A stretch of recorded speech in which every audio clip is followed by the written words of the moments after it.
everyone. We're going to get started. My name is Haley Young, and I am the Assistant Director of the New Venture Group here at UCI Applied Innovation. Thank you so much for joining us for our first Lunch and Learn of the new year. It's my pleasure to welcome today's speaker, Scott Sorrell. Scott is one of the world's preeminent practitioners and professors of persuasion skills. As CEO of Sales Adrenaline, he's an international keynote speaker who teaches research-based secrets to gain higher margins.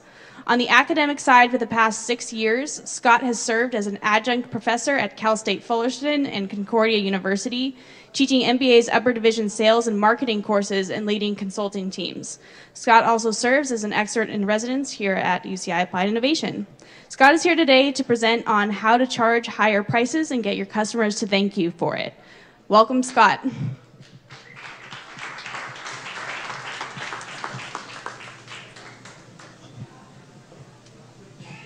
Woohoo!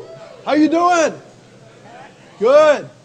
Matter of fact, let's get some of our worthy companions to come in here. I don't even think they heard. I went back there. They couldn't even hear it behind the glass door. Somebody in the back, tell them to come on up. They're not going to want to miss this. How many of us want to make more money? Anybody? How many of us need to make more money? Okay, I see some touchdowns going on out there. If you want to make more money in this business, and when I say this business, I'm talking about sales. How many of us sell? Anybody sell? Everybody sells, right? I mean, getting your husband to take out the trash, is that a sale? Yeah. Getting your kid to get up on time, is that a sale? Of course. So, my name is Scott Sorrell. They call me Mr. Charge Higher Prices because I teach persuasion, sales, negotiation, how to charge higher prices and get your customers to thank you for it. So, if you're interested in more than, well, I'm not actually going to cover my 80-plus techniques, methods, strategies for getting customers to pay more than they thought they were going to pay, but still be happy they did so today. But I'm going to give you a little taste of how to charge higher prices and get your customers to thank you for it. So let me ask you this. What kind of business are you in? Somebody tell me, shout it out. Give me some businesses. Yeah. Fine art photography. Fantastic. Beautiful. Fine art. Fine art. Oh, so you could, okay, yeah, I was saying you can take pictures of me, but then that's not fine. That makes it very unfine. What other kind of businesses here? Philanthropy. Fantastic. So you make sales all the time, right? Yeah. Getting donors to donate bigger and more often. I work with nonprofits on this as well because the techniques work whether you're in for-profit or non-profit, getting people to buy at a higher price tag. What else? We had another hand over here. Health and wellness. Okay. Your own company? Okay, terrific. And on this side, what other kind of businesses do we have? Real estate. Okay. You an agent, broker? Okay. So let me get a feel. How many of us are here as entrepreneurs? Okay. How many of us here are representing a bigger company and part of a corporation of some kind that's a little bit bigger? Okay, a few of us. Very good. Just kind of need to test the water here.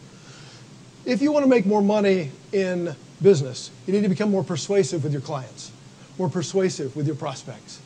Now, when I say persuasion, what do you think of? What kind of words come to your mind? Okay, convince. What else? Trust. Influence. Oh, this is a very genteel audience. When I think of persuasion, what else do I think of? Listening. Manipulation. Oh, there we go. Now we're moving down the spectrum, right? Okay. Coercion, gun to the head, arm twisting. Yeah. I mean, persuasion comes in a lot of different flavors. But ultimately, the end goal of persuasion is just to get the other person to say yes. One of the most persuasive, my good side? One of the most persuasive guys I knew of was in the Army. He was a private, and he got bumped up to sergeant. His first assignment as sergeant was a sales job. Did you know they have sales in the Army? Okay, yeah, recruiting, absolutely. Right? Join the Army, see the world. Sign here. But actually, this guy was given a more traditional selling assignment. His job was to sell SGLI, Servicemen's Group Life Insurance, to the new recruits. And he quickly started having a 100% closing ratio. Everybody said yes to this guy. And they couldn't figure out how he was doing it. So they sent a lieutenant into the back of the room to watch the presentation. And he sees a sergeant get up in front of the troops and say, "Ladies and gentlemen, welcome to the United States Army. I'm here to tell you about SGLI, Servicemen's Group Life Insurance. It's not a mandatory program. It's completely optional. If you sign up for SGLI, the government will take a small amount out of your paycheck every month. And if you're killed in the line of duty, they have to pay out a $250,000 death benefit. If you do not sign up for SGLI, the government only has to pay out $6,000. Now, which group do you think they're sending into battle first?"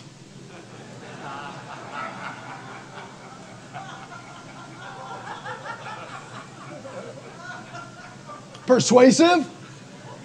Yeah, just a little bit. Why?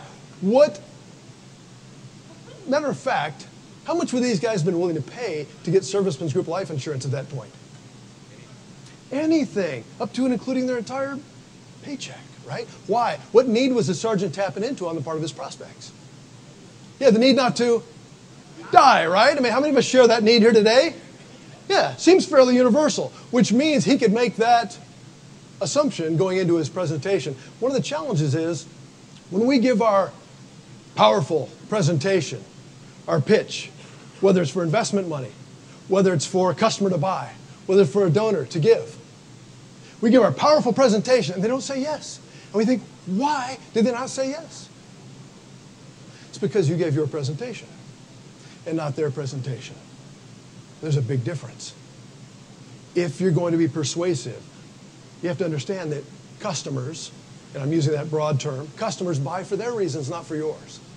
And so today I'm going to teach you some techniques that in and amongst the sales process, because the 8 steps of professional selling, as we all know, are prospecting, rapport, needs analysis, presentation, overcome objections, close, follow-up, referrals, making introductions, all the way through, right? Write that down, take notes. I'm not going to go over that today, but there will be a small quiz at the end, and that may be on there. But in and amongst those steps of the selling process, you need to understand that there are techniques you can use to get customers to pay more than they thought they were going to pay, but still be happy they did so. So I'm going to share a few of those today. Before I share those, I want to kind of tell you that charging higher prices comes in 2 flavors. Because there are entrepreneurs here who can raise your price if you want to, right? You can just charge a little more because you have the wherewithal, you have the latitude, you have the authority to do so. You can raise your price, you can double them if you want. Tomorrow, today. There are others of us that are a little bit more captive, say to our corporation, insurance agents, sometimes, et cetera, that don't set prices, but we still are always selling against whom? Competitors. Is there always somebody out there who's cheaper than you? Yeah, I hope so. If not, God bless you, because you're going to be doing what I did for about 5 years. I just sleep on your warehouse floor, sneak into the gym at Cal State Fullerton to take showers, and go eat once a day at happy hour buffets after buying a glass of milk. That was my first experience as an entrepreneur 20 or so years ago.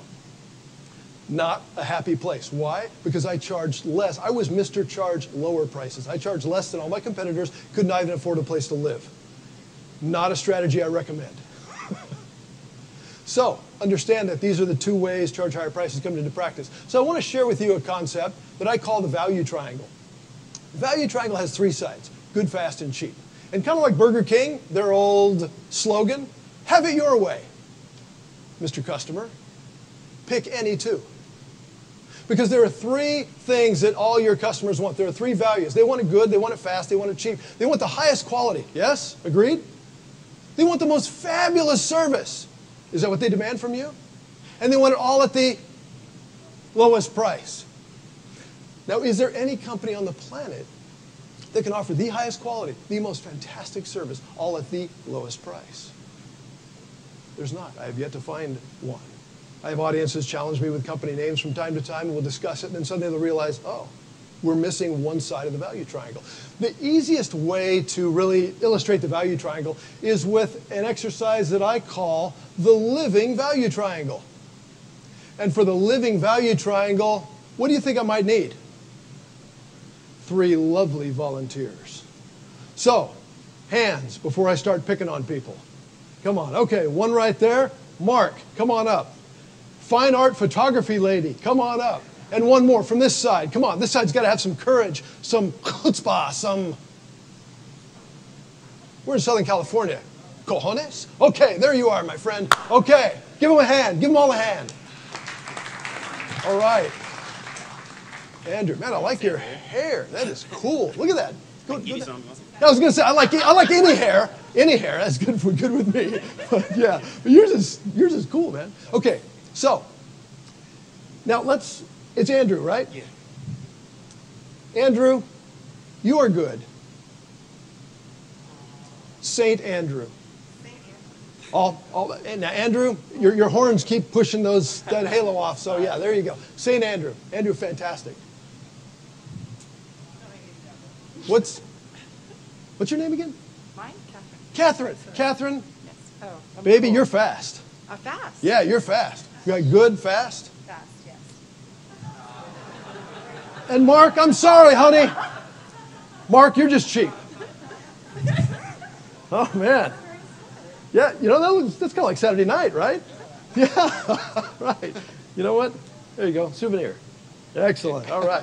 So, just to illustrate the fact that no company can offer all 3 sides of the value triangle, let's talk about a product or a service that's good and fast. What do we call a product? What do we call a product or service that's good and fast? I mean, name somebody that's like really.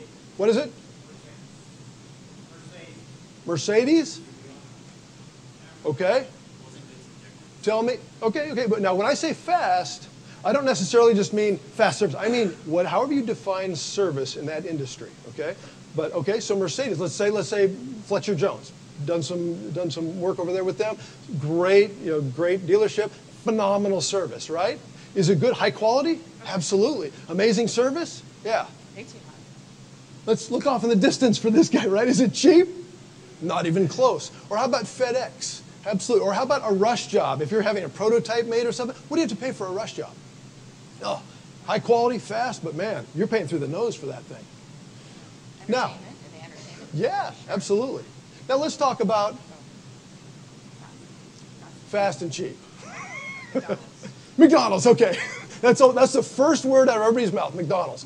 And I have no problem, outing McDonald's on the fast and cheap, but not any good, right? Because McDonald's is never going to hire Mr. Charge higher prices to speak for their corporate conference.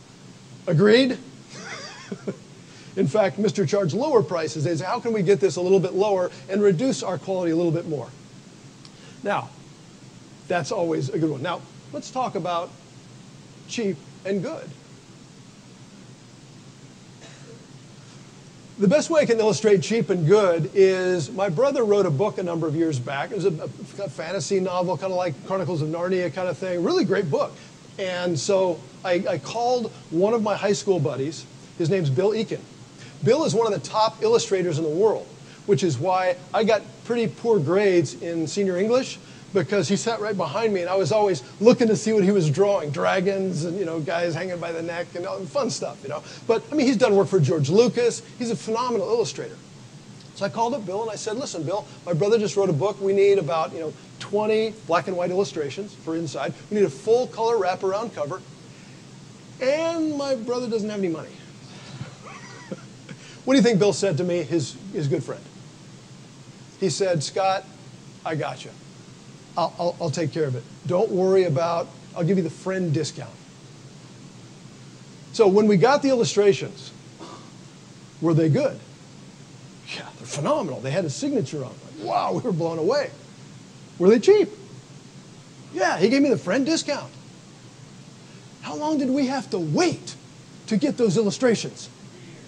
Yeah. Well, they trickled in like once every couple of weeks over the course of 6 months until finally they were done. Now, what if I'd gotten on the phone with Bill and said, hey, Bill, we're on a publishing deadline here. We got to make this happen. Can you speed this up? We need these by next week. What would Bill have said? He'd have said, Scott, I would love to do that for you. Let's talk about how we can make that happen. because now he's going to have to push aside some of his other client work, maybe stay up late, inconvenience himself, you know. Okay. Oh, awesome. Hey, no, it is going to be, it is going to be picky time in a minute. Uh-oh, did I just, uh-oh, I just bumped the mic with my chin. So Bill would have changed the equation, wouldn't he? He would have said, Scott, absolutely, pick any two. These are the two you've picked, but you can't have the third side, because that's how the value triangle works. So do you understand? Now, how can you do that in your business? Start thinking of that. Let it percolate down in your mind and go, you know what? How can I use this? Let me give you one hint. You can use this actually when you're making the sale. There was one particular company that I was training. I was doing a weekly series for them. And one week I came in and I taught them the value triangle. And when I was finished, I actually gave them full color cardstock prints of the value triangle. And so one of the sales reps, he put it in his satchel and he went out, you know, to make his calls. This was in the construction materials industry. And the next week I said, hey guys, what did you do with the value triangle? And this particular gentleman said, he said, Scott, this is phenomenal. I said, what happened? And he taught me something that I'd never thought about with the value triangle, because he went out and used it and showed it to a customer. Here's how it went down. He went to call on a contractor who had never, ever placed an order with him. Now, these guys, high quality building materials and you know, power tools and equipment and phenomenal service, you know, always there on time, you know, for the deliveries in the morning, et cetera. But, you know, they weren't the lowest price. And so the contractor was always across his arms going, well, you're going to have to sharpen your pencil a little bit on that one, right? What is it, when he says sharpen his pencil, what does that mean? Lower your price. So they went back and forth one more time. And Kevin had tried this for a long time. And finally, he just whipped the value triangle out of his satchel, and he plunked it down on the desk, and he said, listen, buddy, you can get it good and cheap, you can get it cheap and fast, you can get it fast and good, but you cannot get it cheap and fast and good. Get it? And the contractor sat back and said, got it. And he placed his very first order with Kevin that day, because the value triangle opened up a transparent conversation between them regarding things like profit, the ability to stay in business. And the contractor even admitted, and Kevin shared this, and I was blown away. The contractor said, you know, I can't offer all three sides of the value triangle in my business. And so he started ordering from the company that day, because he realized if he wanted the highest quality and the best service, you're not going to get the lowest price. You're going to get it at a reasonable price. And there's return on that investment. So instead of the dysfunctional dance with some of your customers, your prospects, it's like, well, you know, you're going to need to lower your price because, you know, I can't afford that. And then you on the other side go, well, it cost me twice as much to make it, you know, that kind of thing. And this whole, you know, lies and lies on the negotiation side. It opened up the fact that everybody needs to make a profit. Otherwise, we're not going to be a business to continue providing you the high quality and the phenomenal service. So you can take that and use it this afternoon. You can use it tomorrow. Take it back and share it with your sales reps. As a matter of fact, that is the very first technique that's on, I'm jumping the gun here a little bit, but I have a gift to give to you today, which is going to be a poster on how to charge higher prices and get your customers to thank you for it. Big laminated poster, hang it on your office wall, show it to your sales reps, go over it in your meetings, and it's going to be a sales aid to show how to sell on value, not price. So make sure you get that on your way out. Now, before I dismiss my beautiful assistants, we always do take a fancy group photo. So who's going to take that for us? Yes. There we go. This is entertaining, right? Oh, yeah.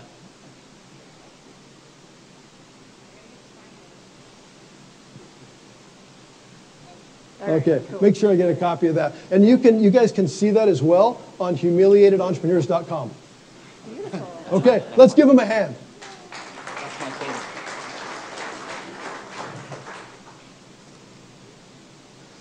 So that's the mindset you need to sell with. That's a mindset you need to bring value with. And that is one way that you can get customers to pay you more than they thought they were going to pay, but still be happy they did so.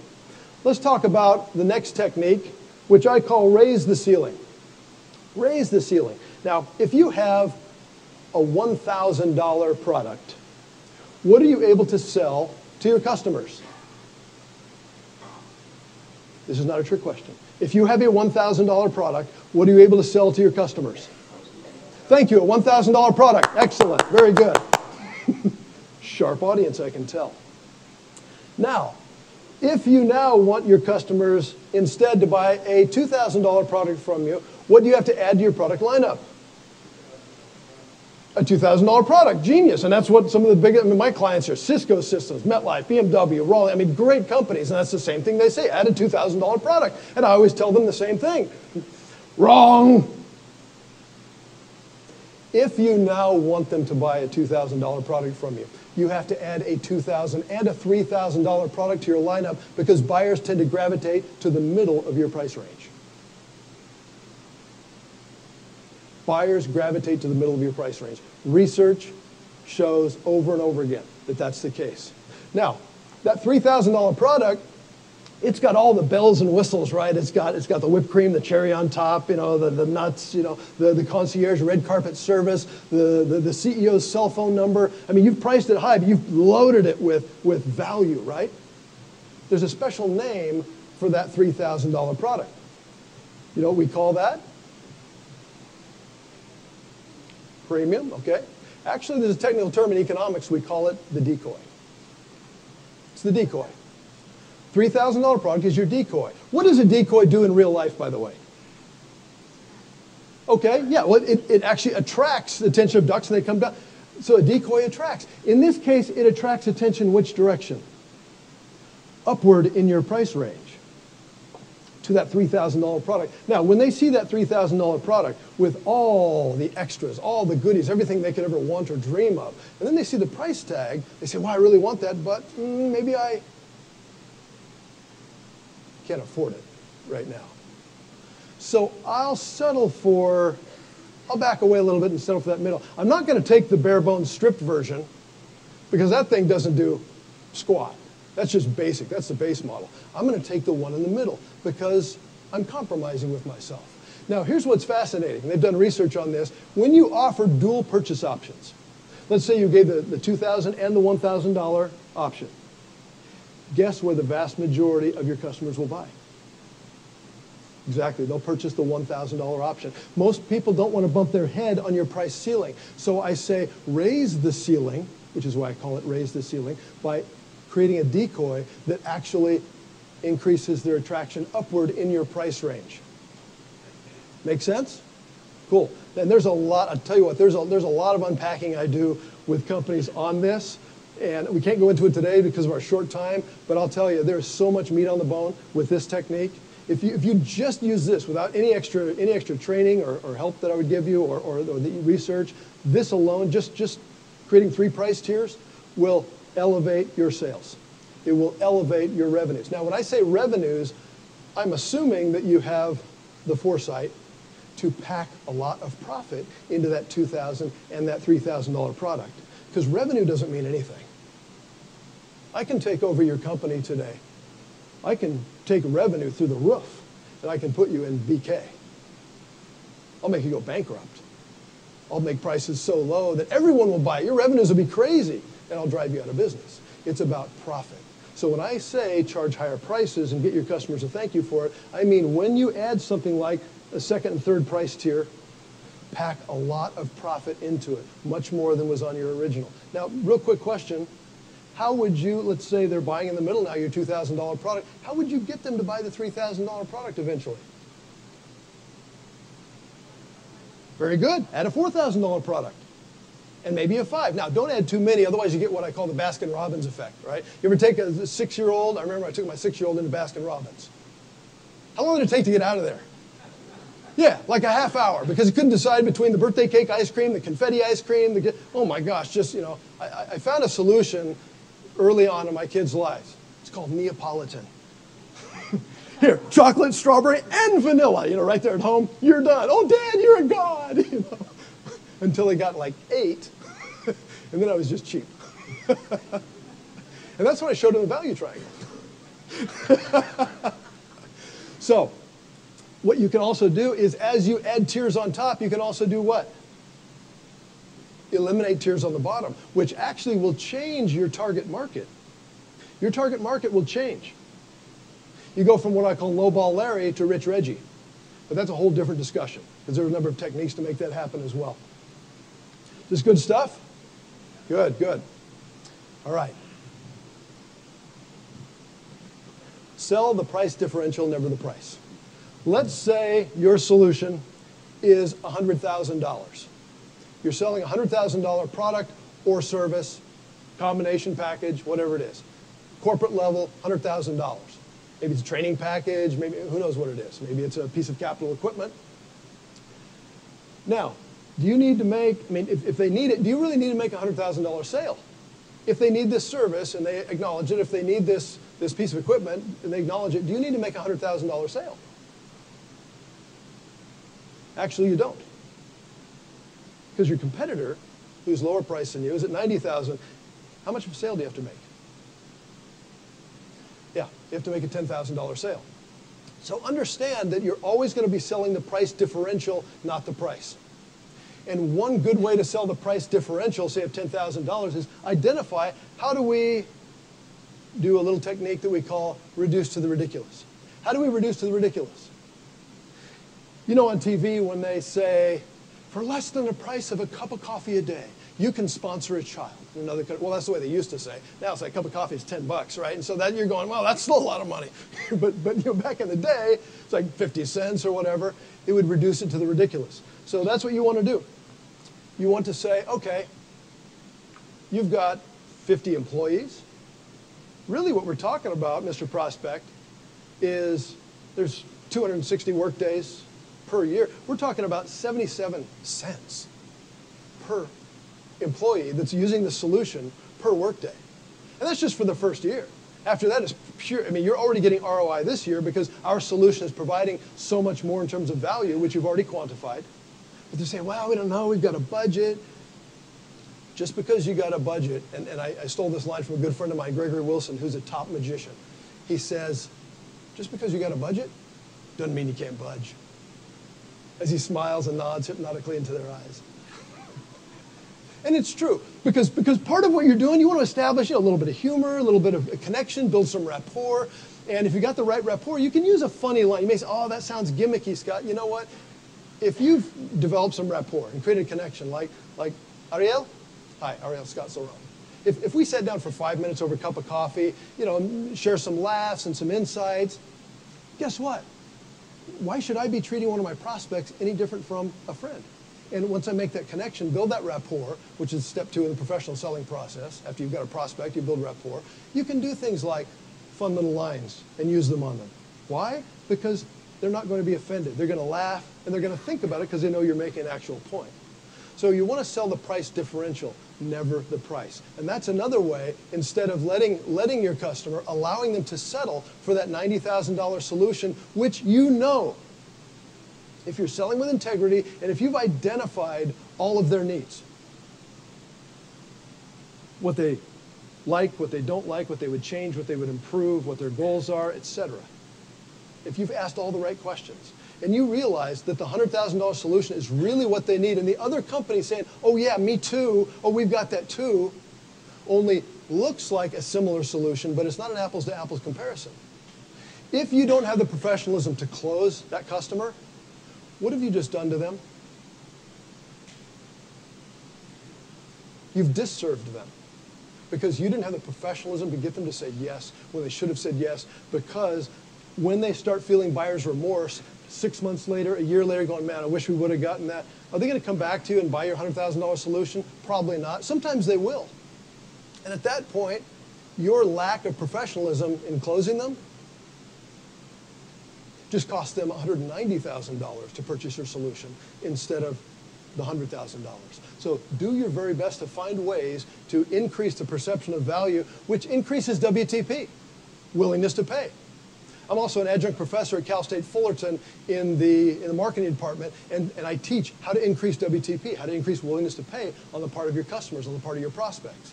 I'm an expert in residence here at UCI, and so if there's any of you that are on teams that need some advice on increasing price or increasing how to ask for more money on your investment give, that's fine too. Let me know. But the point is, increase WTP by increasing their perception of your value. There's a lot of different ways to do that. These are only just a few today. I'm not seeing a clock. How are we doing on time? Haley? Oh, that giant clock up on top. The one that's incorrect. What's that? 12:30. Half hour. Okay, beautiful, beautiful. Just want to make sure I need to speed up, do I need to slow down, have some time for Q&A, that's fine. All right. The next thing that I want to share with you is you need to leverage the power of TPTs. TPTs will increase your WTP on the part of your prospects. TPTs are third-party testimonials. Third-party testimonials. And we all get them. We all get them from our clients. We all get them from our customers. But guess what we typically don't do? Because, oh, well, it doesn't feel professional. What don't we do? We don't ask them to what? To put it in writing. We don't ask them for permission, put it on their letterhead. We don't ask them for it. But you know what? It's the easiest thing to do. When they're already effusing about you, going, oh, my gosh, you're amazing. Thank you so much. That is the exact time to practice sort of an Aikido-like technique, right? Their energy is coming toward you. Any martial arts students in the audience? Okay. I've studied like 5 different martial arts. I've got a white belt in 5 different disciplines, which means I'm useless in many different ways to do battle. So yeah, you laugh, but it's pretty close to that. So, but my point is, when someone's coming at you, what's your name? Ophelia? Ophelia, would you mind being my lovely assistant up here? Let's give Ophelia a hand. Now, Ophelia, while she may be a black belt, I'm not sure, I don't know, but let's say I'm approaching her in a dark parking lot, full speed run, and I'm just like coming right at her. Is she going to try? I mean, you're like, I don't know, barely clear 100 pounds probably. I'm like at 185. And so I'm coming at you. Are you going to take my whole body weight and just, what will you do? I will deflect. Exactly. You'll step aside a little bit, right? And you put your leg out, and then grab my arm as I'm going by, help me down, and put me in a slam submission hold with my face against the ground, and I won't even know what hit me. Why? Whose energy did she use? She used my energy against me. So in that case, Ophelia, thank you very much. So now that I'm feeling a little bit, ow, thanks, Ophelia, you really hurt me there. But now that we understand how that works, we do the same thing when someone is, again, effusing about us and giving us all that positive energy, and we say, wow, thank you. That's one of the nicest things anyone's ever said about me. Would you mind putting that in writing? That little tiny question can make a huge difference. It'll pay enormous dividends in your business. Because when they put it in writing and give you permission to use it in your marketing, it can do amazing things for your business because it adds what? Adds credibility. And it's what we call in psychology, if we're talking about behavioral psychology, sociology, we call it social proof. Social proof. Oh, others have done business with them. Others have had good results. I can jump on that bandwagon as well because nobody wants to feel like they're the first. Maybe they're making a mistake. So, and I do the same thing. Like for instance, I'll throw this out there. Wow, it's on the Cisco letterhead. We have achieved consistently outstanding results each time. It's why helped us close more deals at a higher level of profitability. I would encourage you to also take advantage of the opportunity to work with Scott. I mean, do you think that when clients see this, they go, wow, we can trust that Scott's going to deliver, even though he's Mr. Charge Higher Prices, because of course I teach how to charge higher prices, and I also am not the lowest price speaker out there, right? Haley, I know you had asked me if I would speak for free. Well, yeah, okay. Here's how Haley got me, okay? Because I'm not charging today. Here's how she got me. We're in a conversation. She goes, Scott, this is America. She goes, do you believe in free speech? I said, absolutely. She goes, great. Can you speak on January 5th? And I went, so you got me there, but it won't happen again. But the point is, do you think there's other speakers that are lower priced than I am? Nod your head, yes. And so if we back up to a technique we just learned a minute ago, let's say one speaker is, X dollars, and I'm, let's say, maybe a couple grand above it. Well, we've got this budget. I don't have to sell my full price, do I? They're already committed to bringing a speaker. I only have to sell what do we call it? The price differential, right? So I use these techniques myself. Remember I told you, and I literally You can ask my wife. Was sleeping on my warehouse floor when she met me. And I did not know anything about business or how to charge. So I am living proof that every single techniques of these 80 plus techniques that I teach, they work because they've worked for me. My first master's work, I finally went and got an MBA and all that. But my first master's work was in seminary. I had a philosophy degree from college, then I went into seminary. How well prepared do you think I was when I ended up taking a sharp left turn into business? Yeah, sleeping on the warehouse floor. Did you hear that part? Yeah, that's all true. So the point is, these are eminently doable. They're practicable, but you have to take action. So I hope you're taking notes today, and then, like I said, you take that poster with you, and you'll be able to I mean, and not just big companies, small companies. This is a guy, I worked until 2 a.m. daily and most weekends, missing time with my kids I can never get back. He consulted with me. I was afraid if I raised my prices, I'd lose my customers. How many of us are there, okay? This is part 2 of his note. With Scott's help, I was able to increase significantly what my customers are willing to pay. Doubled my personal income, because literally, he was working till 2 o'clock in the morning, not seeing his kids. He was making about 10 grand a month, but he was killing it. When I finished with him, actually in a very short time, I do a Charge Higher Prices University that's a 60-day intensive. Now, I spent like less than a week with this guy and changed his whole business plan, business structure, his price, everything changed. So instead of making 10 grand a month and getting off at 2 o'clock in the morning and never seeing his daughters, you'll see on there, he started making 20 grand a month, picking up his daughters from school at 2 o'clock in the afternoon. Completely changed his life. Do you think when, say, a small business owner sees this, with the name, matter of fact, Steve Wiedemann, some of you may know his name. He's considered by many the top SEO expert in the world. And even as a top SEO expert in the world, he didn't believe in his own value. And many of us don't, because we're seeing it from too close a perspective. And I get that. Now, before I give you my final technique, and then I think we may have time for a little discussion as well, which is pretty cool. Before I get to my final technique, I'm going to give you 2 gifts. The first gift is going to be on your way out, on the back table, we're going to have a how to charge higher prices poster. I think I brought about 60 or 80 of them, so I think we've got just about enough for everybody. If you wouldn't mind taking, say, 1 per office, like 1 per company, instead of saying, oh, I'm going to take 5 for all my sales reps, please respect everyone else and just take 1 if you wouldn't mind. Matter of fact, the poster's reversible too. So on the front is charge higher prices techniques. And then if you get tired of looking at those and you've got them all memorized, flip them over. And there's 23 of my most powerful quotes about how to charge higher prices, which will motivate you, which will give your sales team and your people some extra oomph each day and a different mindset. So it's a 2-sided deal. That's the first gift. So that's the charge higher prices training poster. The second is the Charge Higher Prices Success Library. I mentioned a minute ago Charge Higher Prices University. We do a 60-day intensive where we take basically small to mid-sized businesses and we accelerate them forward in an amazing way. But part of that is a success library that we're about to bring online. And you'll have access, password access. So I want to give you that. Those of you who want access, we're about to launch that in the next 30 to 60 days. So if you want access to that,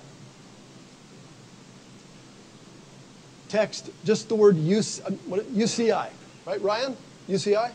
Yes. Okay, Ryan always has to correct me. So text UCI with just your first name and your email address. UCI, first name, email address. Don't put your last name in. It'll screw the system up. UCI, first name, email address. And if you send that out, then you're going to get access to the, when we bring that online in the next 30 to 60 days, you're going to have access to the, no charge, to the success library, which will include videos of me, audios, worksheets, stuff like that, which will help take your business to the next level. So if you want access to that, go ahead and do that. Yes, miss? Yes. Yeah. That number, that's the text number. So to that number, 206-202-0452, text the word UCI, your first name, and your email address. Very simple. So, and then if you didn't catch that, Ryan's in the back with the posters. Catch him afterward and say, hey, what was that text number? Be happy to do that for you. So the final technique I want to teach you, this is a lot of fun. You like my half-off car? Half price. Yeah, why? Half a car. Well, I call this reduce your reduction or discount your discount. Now, let's be honest. And I do want hands. There are times when I've, as a professional speaker, I have to do things like modeling, right? I model the hand raising. How many of you are the most beautiful person in the room? And everybody raises their hand. This is a time where I want you to actually respond. How many of us, from time to time, are we either have or have been tempted to discount? And we're getting ground by our customers, by our prospects. Okay, happens all the time. I'm no different. From time to time, you may decide, you know what, I need to, and I don't like to use the D word, I give things like a professional courtesy to a company. I'll give a pricing consideration to them. But I don't discount because I'm Mr. Charge Higher Prices. And there's always got to be a good reason for when that happens. Never just cave, because when you cave, what are you conveying? What are you communicating? What's that? Yeah, you convey that, oh my gosh, that was easy, I bet I can get him to do it again. You always cave. And number two, you're conveying that you're actually lying about your value in the first place. You're lying about your value. So either your value is your value that you're asking for, or it's not. But once in a while, especially if you're getting a different concession from them, and I'm going to teach you how to do that, you can actually reduce the discount you're giving. Now, here's how you do that. Matter of fact, I learned this from a guy who was the global vice president of sales, I forget his title, for a ginormous tech company. And he said, Scott, back in the day, my sales reps would always come to me. They'd worked for 18 months on this deal, 2 years on the deal, and they'd finally come with the contract. And they'd say, I got it, here you go. Just need you to authorize a 20% discount, and we've got the deal.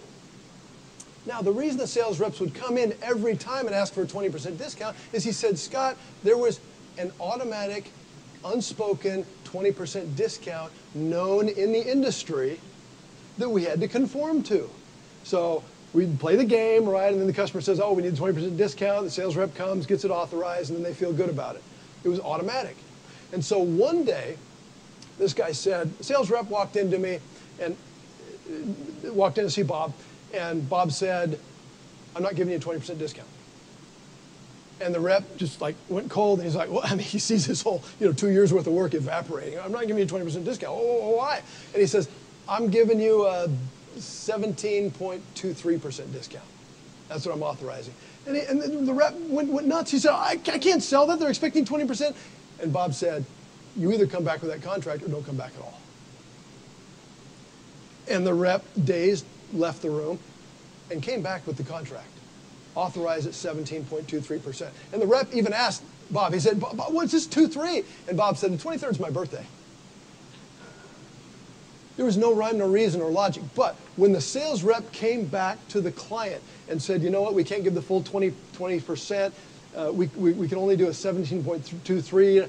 What does a number like 17.23% look like, feel like, sound like? Feels real, well thought out. Feels like they had to crunch some numbers. They had to sharpen their pencil, right, to get to that. They had to pull out the calculator and arrive at that number. And they took it to the mat. I had to grind my boss for this. Man, I got every penny I could for you. Oh, dude, used car sales, right? You've been there. So, Bob never again authorized a 20% discount. He would give 17.23. He would give, for instance, I'm giving you an 18.68% discount, but if you can get 50% cash down, we'll make it a 16.49%. I'm sorry, other way around. I'm giving you a 16.49% discount, but if you can get 50% cash down, we'll make it an 18.68% discount. The sales reps started coming back with massive amounts of prepayment on these deals. Now, Bob said, I got a call from the accounting department, and they were just freaking out. They said, Bob, we understand, you're paying for cash. You can't do that. This is not. And he explained to them what he's doing. He said, we're giving them 20% off anyway. I'm just giving them 18% off and getting half down. And the accounting department goes, that's cool. We can hang with that. they started being flush with cash. They weren't behind anymore in their cash position. They were suddenly flush. And they were going, wow, this is amazing. So I would give you a few pieces of advice. Number one, come up with a number that does not sound contrived. Stop giving those 10% discounts. Because everybody knows that 10% means what? Whatever you want it to mean at the moment. There's no rationale behind it. There's no rhyme, no reason. As a matter of fact, if you offer me a 10% discount, I'm probably going to scratch my head and go, let me go talk to my wife. I'm going to appeal to higher authority, right? That's a negotiating technique, is appeal to higher authority. Got to talk to my wife, got to talk to my board, got to talk to my partner. I don't have a partner. I'll go to the mirror. Well, pard, what do you think? I'll come back and say, you know what? We couldn't get authorized for 10%. If you can go to like 15, we'd be in the range. I know that 10% means nothing if that's what they said, 10%. But if they said, Scott, we can sharpen my pencil on this one a lot. Here's where we broke down the numbers, and this is, we're trying to make progress. Of course, we got to keep the lights on, and we can give you like a 6.5. Best we can do is 6.5, maybe like 6.55% discount. I mean, will that work for you? I'm going to go, dude, thanks. You're awesome. Which means I feel what? Yeah. Matter of fact, I feel like I've won. I got them to give me, they had to grind for that. I had to grind them. They gave me, did they get more money than they would have, giving me a 10% discount? If I would accept a 10% discount, I always would have this little niggling thought in the back of my mind that would be saying what? I bet I could have gotten more. I will be less satisfied with a 10% discount than I will with a 6.55% discount. Do you understand the psychology here?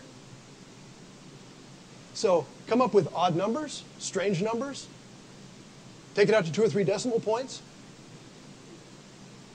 and give additional incentives for some kind of concession on their part. Maybe you're normally 30 days, you're net 30 or net 60. You say, well, if we can do net 10, then I can probably bring it down even a little more. I can only give you 6.55, but if you can do net 10, my accounting department says we can give you like almost 8% off. You know what? For a few days worth of difference, I'll do the math and realize the rate of return on my money there, I'm going to pay it in net 10. Now you're in a much better position. Do you understand how this works? Okay. So this stuff isn't rocket surgery, as they say. And you say, oh, well, this is common sense. It may be, but I have yet to find someone, because I research behavioral psychology and neurolinguistic programming and conversational linguistic analysis and behavioral psychology and psychophysiology. I read like PhD studies, and they've quantified these things, but nobody breaks them down into how or why they work. Which is why, as Mr. Charge Higher Prices, when I bring these to audiences, whether corporate or entrepreneurial, they're easy to understand, easy to apprehend, and I realize that if I was able to do it, as the guy sleeping on the floor, smarter people, more capable business people are able to do it as well. So, the last thing I'll leave you with is this.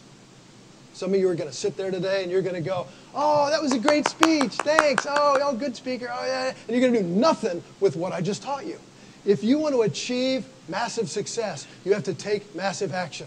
Circle one thing. Take the poster, circle one thing and wipe off marker, and then the next week another thing and another thing. Or in your notes, pick one thing you're going to do. Change the way you do business. Change the way you sell. Change the way you negotiate. And you will get higher prices. If you want to get in touch with me, please do. That's my personal cell phone. More than happy to take a call. More than happy to connect with you. You guys, how much time do we have? 10 minutes. Okay, I was going to say God bless, goodbye, but hey, okay, we got a question. So, God bless you anyway, and let's go into questions. You know what? I will tell you on my 60-day intensive, I'll tell you to get in touch with me or Ryan in the back afterwards, because this being an educational forum, I'm not gonna sell right here, okay? I understand. Shh, listen up. So 2 questions. She says she understands the theory of selling The differential. the differential. But not the price. Could you Okay, real life example. Let's just one at a time. Real life example of selling the price differential, not the price. Okay, let's say for a 1 hour program like this, corporation wants to hire me. I get 12 grand for a keynote. Maybe they got 10 grand for their budget. They got 3 other speakers that'll do it for 10,000, and they want me, and I'm 12. I don't have to make a $12,000 sale. I only have to make a $2,000 sale, and I do it on things like ROI and track record, et cetera, et cetera. So I just sell that differential. And maybe there's 200, let's say there's 200 sales reps. How much money is that per sales rep to hire me at an extra 2 grand? $10 per sales rep? Really? You're going to say no to Mr. Charge Higher Prices for $10? Notice I don't even say $10 per sales rep. I say for $10? They're like, well, you know what? You're right. We need you. Let's make this happen. Or maybe, or once in a while, maybe if I need to,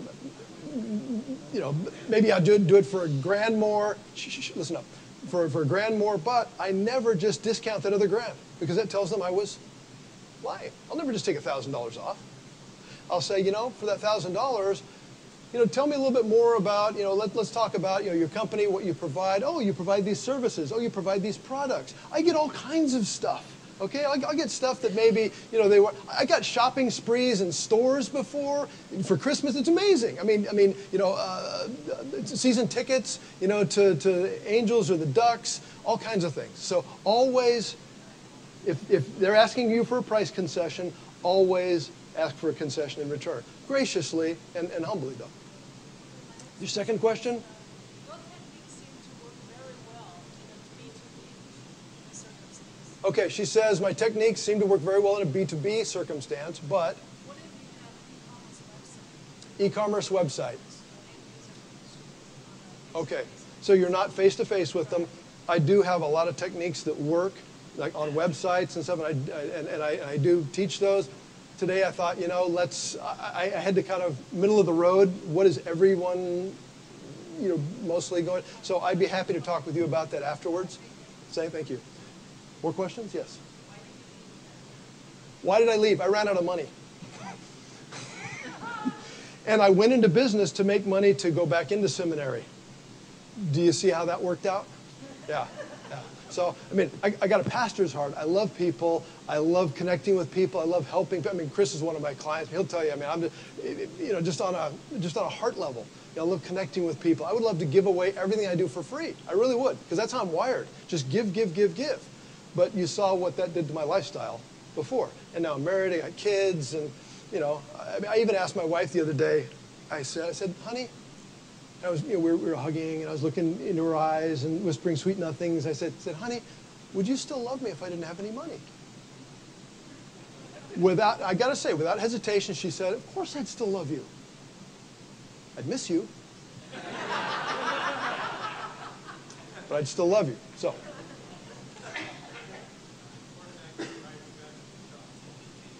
Third-party testimonials. Third-party testimonials.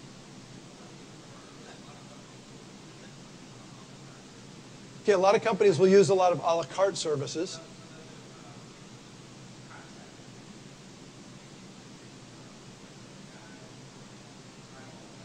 Okay, got it. So let me repeat this. So the contractor scenario, he's got to hire a lot of subs: the electrical guy, the plumbing guy, the drywall guy, et cetera, et cetera. Put all those together and to create a bid. Okay.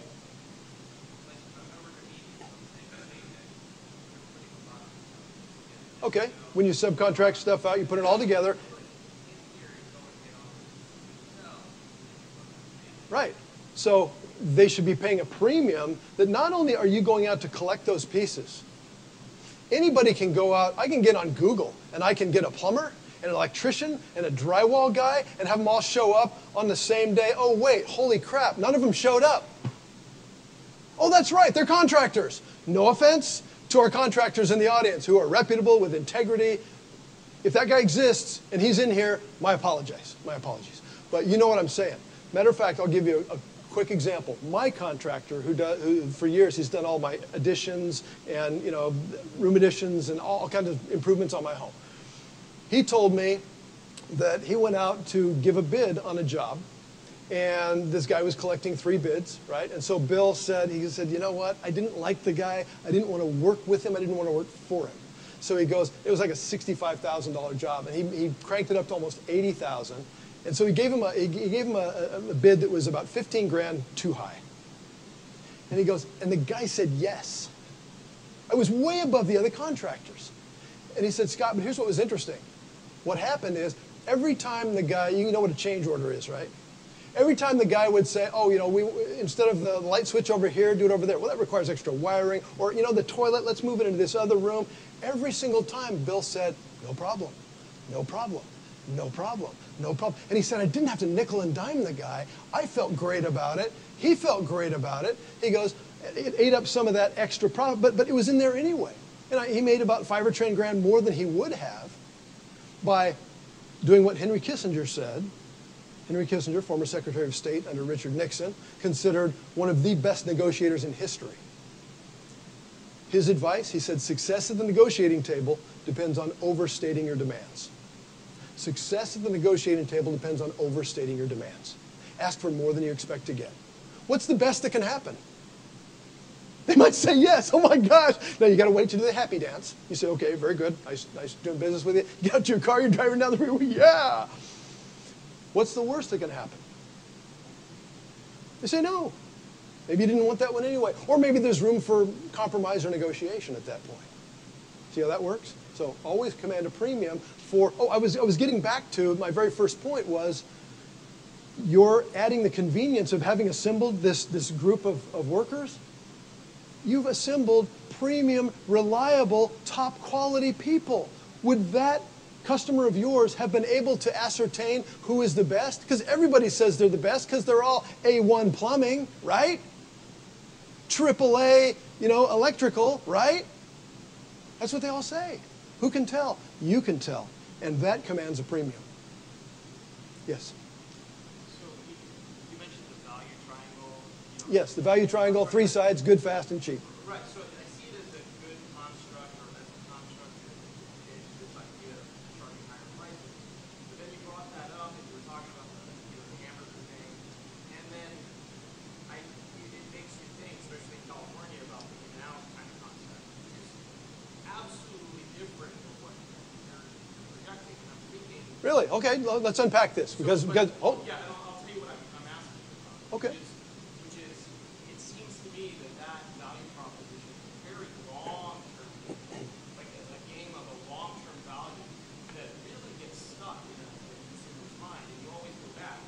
And versus this idea of charging higher prices, where the number is always changing, or you have these 3 tiers. So can you kind of differentiate those 2 types of things? Okay, I'm not sure I understand the complete question, but let me start with unpacking in and out real quick, because I get people, especially students, at Cal State Fullerton, UCI, where they, what about in and out? I say, well, yeah, quality, yeah, top quality. Is it cheap? Well, it's not the cheapest, but it's reasonable. How long do you have to stink and wait to get a hamburger at In-N-Out? Couldn't they hire about a dozen more people so I don't have to wait in this long line, or my car's not wrapped around the block? Okay, good, fast, and cheap. The fast, that service is not there at In-N-Out. They can't pack enough people in there for the popularity to give us good service. And so what do? We stand for it. We settle for it. Say, okay, well, I'm gonna give up the fast side. Good and cheap, a little bit higher than cheap, but I'm just gonna say, I'm gonna take what I take in terms of service. Does that make sense? Fine arts photo lady. AKA Catherine. Yes, good. Yeah, and for so in my business, I'm going to make a sale. It's a long process. Okay, long process to make a sale, long sales cycle. Yes. So how do I think about it? Is there a way to charge for that way for sort of the prep for the user base? For me to actually get to close a sale, it takes a lot of work to actually prepare and see that Yes. Oh, yeah. and I feel like for anyone that's something that knows how to do, it's pretty Yeah. So how do you charge for this? Well, what you have to do if you want to ultimately get paid for what we might call R&D or setup or prep, all the things we have to do to prepare, say, for an art gallery showing or whatever, and months of work, and people look at it and they go, well, gosh, that painting doesn't look like it's worth $2,000. We have no idea, how much time and effort, et cetera, I need to get paid for all those hours, et cetera. So what you have to do is you have to use the other ways to increase WTP, willingness to pay, so that when they look at that $2,000 price tag, they go, oh my gosh, I'm sold. I'm buying it right now. You have to, because all these different techniques, they compound. And if you use one, it increases their willingness to pay. If you start using multiples, it accelerates, even at an exponential level sometimes, their willingness to pay. So you have to use a number of different techniques to make that $2,000, which would be, say, a premium, which would pay you enough, plus maybe extra, would pay you enough. It's the same thing for services. It's a perfect example because so much Absolutely. may not look the same. So That's true. So how do we Right. actually Yeah. more help de-risk that, put it into a product offering, get money Yeah. up front? Well, this is really getting into the sales process too, understanding, how to overcome objections like price objection, how to do trial closes, how to do the needs analysis properly so that your presentation is highly persuasive and you really don't get those objections. And ultimately, you get the sale and you get referrals and repeat sales, that kind of thing. Too much to really unpack here, but those are really good questions and there are good answers for that. I teach those to lots of different companies and organizations. Haley, how are we doing? We're done. All right. Thank you very much. I will stay. I will stay and talk and answer questions, and you can talk to Ryan. Make sure you grab a poster on your way out.